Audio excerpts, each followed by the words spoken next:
Hi, gang. It's me again. Um, I recently saw this uh, thumbnail, and I decided again before reviewing the video in detail to try my hand at it. Uh, and then if I have a different approach, then I can post it. You can check out the original video. It's up there someplace. And so here's my go.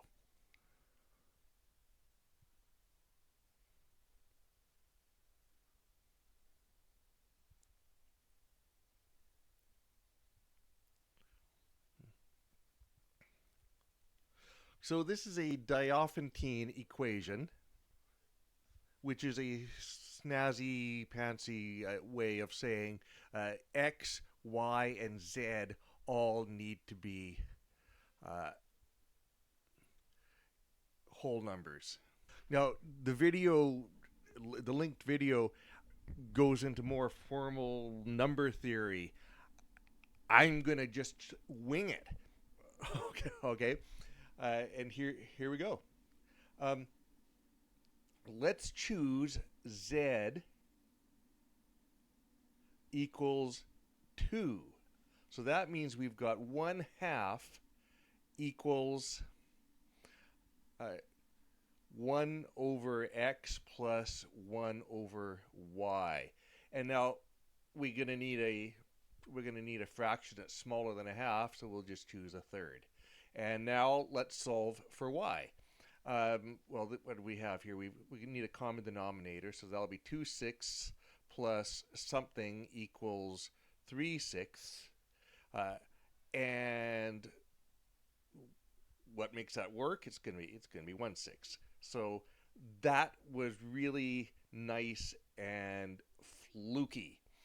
Just to summarize that, so x equals 3, y equals 6, and z equals 2. Isn't that beautiful? All right. Um, Now let's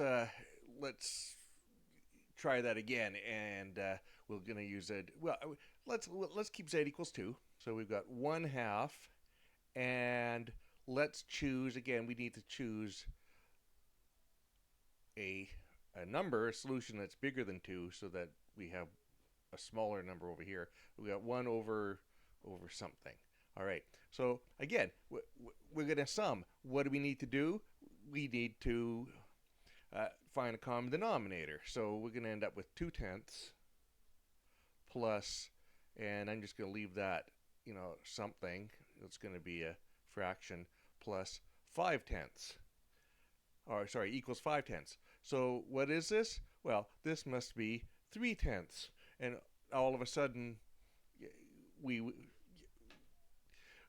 our winging it doesn't work so well. All right. But the problem is reducing this fraction. But the thing is, if we multiply everything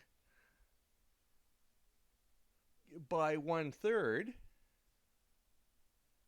okay, wonderful things happen. Okay, what do we end up with? Well, we end up with 2/30